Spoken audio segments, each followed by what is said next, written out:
اکثر کا سوال یہ ہے کہ اس زمانے میں بہت سے لوگ جو حضرت اقدس مسیح موعود علیہ السلام کا مذاق اڑاتے ہیں، اس بات کو ہمارا ریسپونڈ کس طرح ہونی چاہیے؟ پہلی بات تو یہ ہے کہ اللہ تعالیٰ نے حضرت مسیح علیہ السلام کو خود فرما دیا کہ انی مہین من ارادہ احانت کا، جو لوگ تیری احانت کرتے ہیں میں ان کو احانت کروں گا، چاہے وہ ان کی اس دنیا میں ان کو ذلیل کرے یا مرنے کے بعد ذلیل ہو یا ان کی اولادیں ذلیل ہوں، جو تو جان بوجھ کے کرتے ہیں ان کو تو اللہ تعالیٰ آپ ہی نپٹے گا۔ لیکن ہماری رسپانس اس میں یہی ہے جو حضرت مسیح علیہ السلام نے فرمائی ہے کہ تم نے صبر سے کام لینا ہے اور کسی سخت آدمی کا جواب سختی سے نہیں دینا، ٹھیک ہے؟ تم نے لڑائی نہیں کرنی، تمہیں بے شک میری محبت بڑی تم پہ غالب ہے، لیکن تم نے لڑائی نہیں کرنی۔ دیکھو آج کل ہمیں سب سے زیادہ پیارے تو حضرت صلی اللہ علیہ وسلم ہے نا، مسیح موعود علیہ السلام سے بھی زیادہ ہمیں پیارے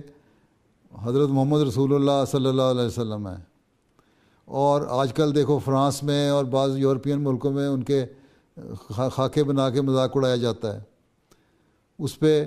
ہماری رسپانس کیا ہے؟ ہم یہ کہتے ہیں ہم زیادہ سے زیادہ درود بھیجیں، رسول کریم صلی اللہ علیہ وسلم پہ زیادہ درود بھیجیں، اور جب ہم درود بھیجتے ہیں رسول کریم صلی اللہ علیہ وسلم پہ تو آل محمد پہ درود بھیجتے ہیں، ٹھیک ہے؟ آل محمد بھی اس میں شامل ہو جاتی ہے، اور رسول کریم صلی اللہ علیہ وسلم کی سب سے بڑی آل حضرت مسیح موعود علیہ السلام ہیں۔ آپ وہ ہیں جو ان کے سب سے زیادہ آل میں شمار ہو سکتے ہیں۔ اس لیے ہمارا کام یہ ہے کہ جب لوگ مذاق اڑاتے ہیں تو ہم درود پڑھیں، پہلی بات تو یہ ہے، ٹھیک ہے؟ چاہے وہ رسول کریم صلی اللہ علیہ وسلم پہ کا مذاق ہو یا مسیح موعود کا ہو، آپ کے غلام کا ہیں، ہمیں چاہیے کہ درود پڑھا کریں۔ نمبر 2 یہ کہ اپنے نمونے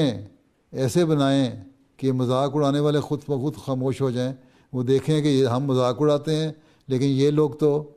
حقیقی اسلام کی تعلیم ہمیں بتاتے ہیں، یہ لوگ ہیں جو پیار اور محبت کو پھیلاتے ہیں۔ ہم ان سے نفرت کی بات کرتے ہیں، یہ ہمارے سے پیار کی بات کرتے ہیں۔ قرآن شریف میں بھی یہی لکھا ہے کہنا ولی حمیم، تم اگر صحیح طرح اخلاق سے پیش آؤ گے تو وہ جو تمہارے دشمن ہیں وہ تمہارے جانثار دوست بن جائیں گے، ٹھیک ہے؟ اس لیے ہماری رسپانس یہی ہے کہ ہم خاموشی سے اپنے عمل ٹھیک کریں، اپنی حالتوں کو بہتر کریں، اللہ تعالیٰ کے آگے جھکیں، دعا کریں کہ اللہ تعالیٰ ان لوگوں کی حالتوں کو بہتر کر، اور اگر اللہ کے نزدیک ان لوگوں کی حالت بہتر نہیں ہونی تو پھر اللہ تعالیٰ ہمیں ان لوگوں سے نجات دے اور ان کے منہ بند کر دے، تاکہ یہ ہمارے پیاروں کا مذاق نہ اڑائیں، نہ مسیح موعود کا، اور اس سے بڑھ کر نہ رسول پاک صلی اللہ علیہ وسلم کا مذاق اڑائیں، اور ہم خوشیاں دیکھنے والے ہوں اس دنیا میں۔ ان لوگوں کی عزت قائم جب ہوتی ہے، جب رسول پاک صلی اللہ علیہ وسلم کی عزت قائم ہوتی ہے ہمیں خوشی ہوتی ہے، جب مسیح موعود علیہ السلام جو رسول پاک صلی اللہ علیہ وسلم کے غلام ہیں